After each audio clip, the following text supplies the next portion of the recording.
WhiskyJason here, whiskey from the viewpoint of an American in Germany tasting rare and exotic whiskeys. Today I have a single grain, single cask from TnT. TnT was Thomas and Thomas here, an independent bottler in Germany. I know both the guys. They actually joined up and I participated in one of their cask shares, which meant I gave them money about 2 years ago. And then 2 years later, they send me my cask share, my bottles. In this case, I only had half of a share, so I only got 2 bottles. A full share would have been 4 bottles. And this is from a, believe it or not, this is a refill sherry cask. So it's a refill sherry butt. So there were a total of 516 bottles, 50.2%, and I paid basically 50 euros for this 15-year-old single grain. So Whiskybase number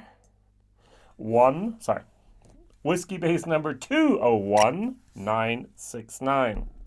Now, the interesting thing, this is from Port Dundas. Port Dundas is a closed distillery. I'm going to compare it to a different Port Dundas that I bought in 2019. Why did I buy this bottle? Because a good friend of mine, I'm going to revise that. A friend of mine said, Jason, Port Dundas is a closed distillery. Buy a few of these bottles, put them away. They're going to be a great investment in a few years.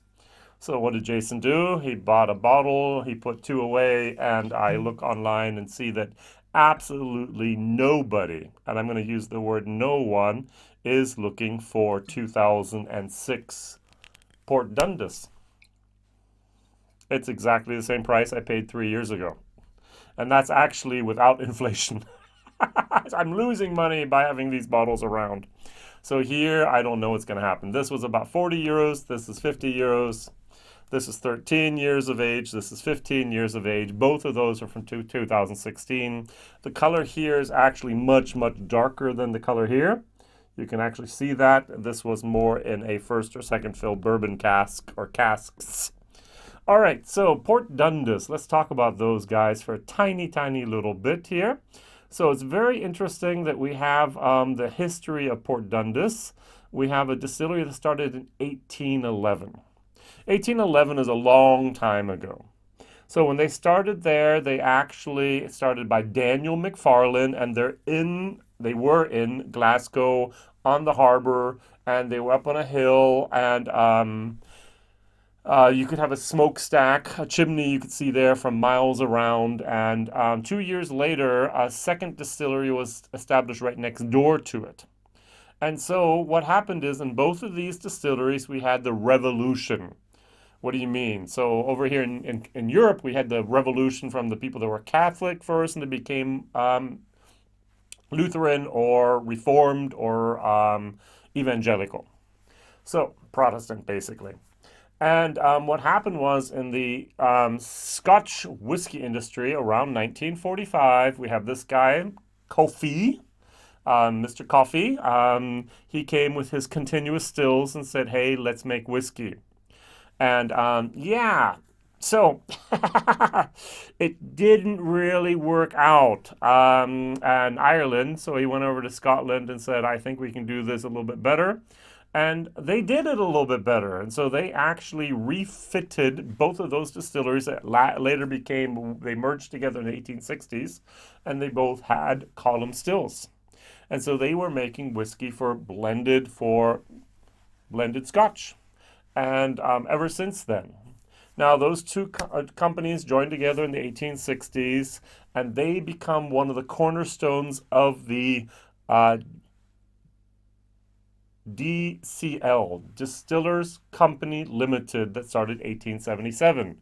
That would be later turned into Diageo. Many, many mergers, many, many acquisitions later. What we today have as Diageo, the base, the foundations go back also to Port Dundas, here in 1877. Now, the distillery was destroyed by fire in 1903, rebuilt, opened up in 1913. What happened? It burned down again. It's 1916. So 3 years later, burnt down again. Was demolished. Not demolished. Was then damaged heavily. Was rebuilt. Was closed during World War II. Was not bombed by the German Luftwaffe. Very, very good. They didn't make it. At least they didn't bomb that distillery there. And what happened was in the 1970s, then the Distillers Company Limited, DCL, invested a lot of money into Port Dundas. So they had a new grain intake, they had a new spirit store, they had a new still house, they had a new boiler house, they had a new great grain, dark grains plant. Everything was open. It was at the top of the technological advancements in the 1970s. Unfortunately, 2010 rolls around. 40 years later, this is a workhorse. It's been producing 39 million liters of alcohol a year, and Diageo looks at it and goes, "Nope, not going to invest any money here. Sorry, out of here." Some of the reason I think was it was an inner city distillery as well.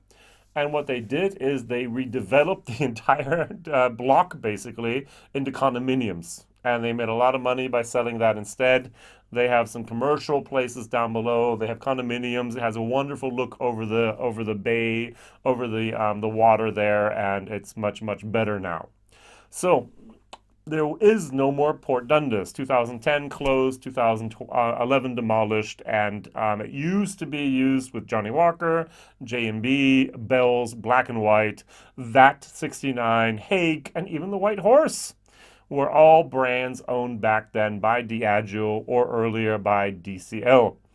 So that's what happened there. Why did they do that? Because they had just actually put all their money earlier into the Cammon Bridge grain distillery. And they also have here the North British distillery already, which they operate jointly with the Addington Group. And so we have the North British, we have the Cameron Bridge, and that was enough. They didn't need more. So hey, get rid of Port Dundas. All right, history lesson. Isn't that great here by WhiskyJason? We're always learning something, or better said, I'm always learning something, trying to share it with you. Now, this whiskey here is not great. This whiskey here is challenging. That's the word I'm going to use. On the nose, I do get a little bit of nail polish remover. I do get a little bit of the alcohol there. I get a tiny, tiny little bit of an almond moment, a little bit of fruit moment, and a little bit of nougat, or nougat. So chocolate moments here. Over here, I get a lot more of the wood moment. I get a lot more of the grain, the wood, and a little bit, a tad of the vanilla. Now, two totally different whiskeys. You can even see from the colors here, yeah? They're not even close to each other compared to what they could be. 13 years of age, 15 years of age. 43% watered down. This is 50.2%. This should be cask strength. Doesn't say it on the label. It does say non-chilled filtered, natural color, and matured in a sherry refill sherry butt, but nothing else here. So I am going to try these now, and I'm going to try to give you my tasting notes. As I said, this is a little challenging. Why? It evades me to nail it down and say, that's how this whiskey tastes. I taste it like this, it's that. I taste it like that, it's this. I taste it like that, it's this. It's just, and that's within 15 minutes of trying it.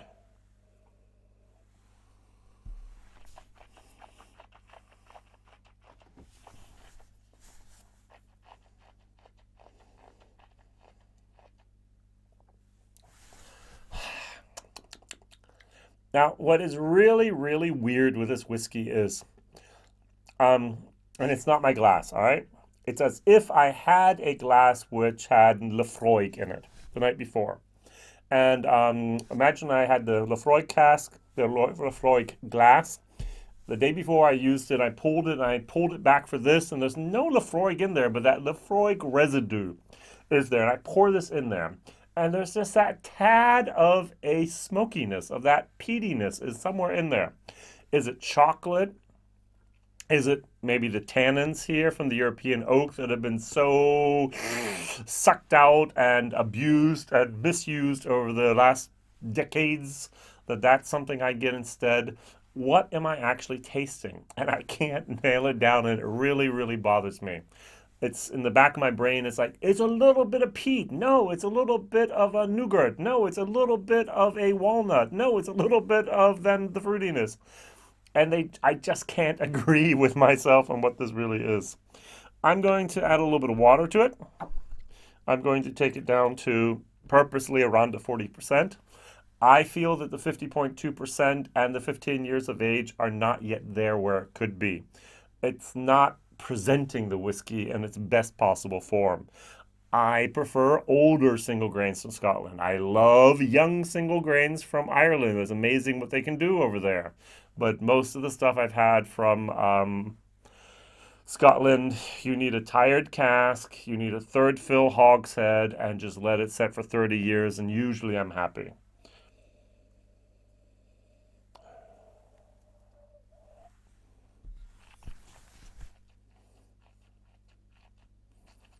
Hmm.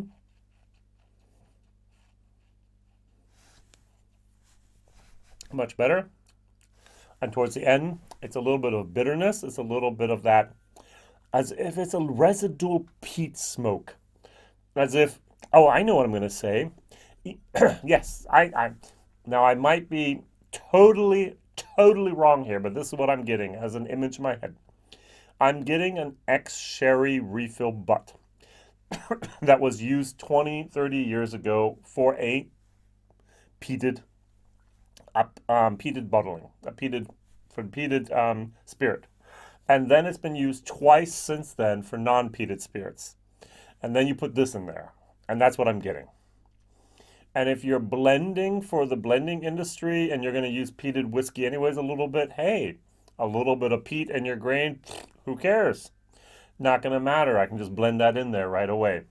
Here, a single cask expression that makes for some very funky, weird, crazy, unusual, hard to pinpoint stuff. And that's what I'm getting here.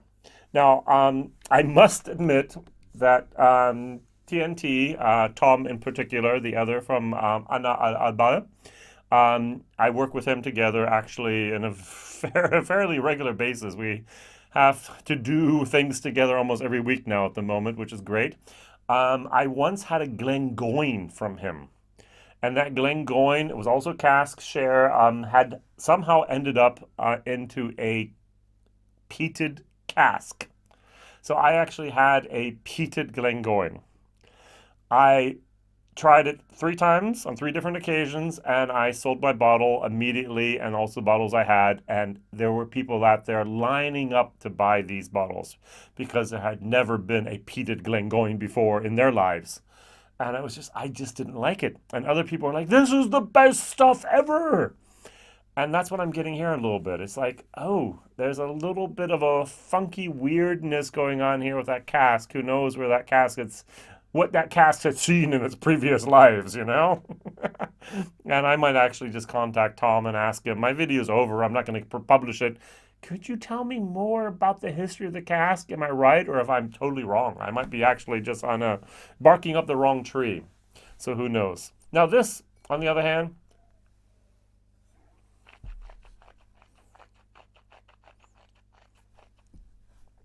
I prefer this more.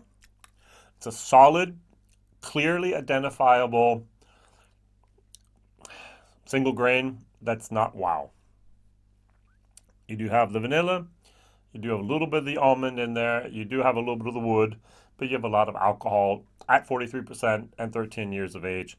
Nothing to write home about. This, I'm going to have to try 1 or 2 more times and then write home about it, who knows? But we'll see. Question of the day. Single grain from Scotland, what do you like? Oh, new question of the day. Single grain from any place in the world, what do you like? From Japan, from Germany, from Ireland, from Scotland, what do you like? Something done on a column still, something that is not 100% malted barley. What do you prefer? Loch Lomond has some good grain. Japan has some good grain, and especially Ireland has some interesting grain whiskies out there. Teeling, for example. Thank you very much for watching. Thank you very much for liking, subscribing, and doing all that good stuff. Maybe even sharing if you like. See you soon. Whiskey Jason. Bye-bye.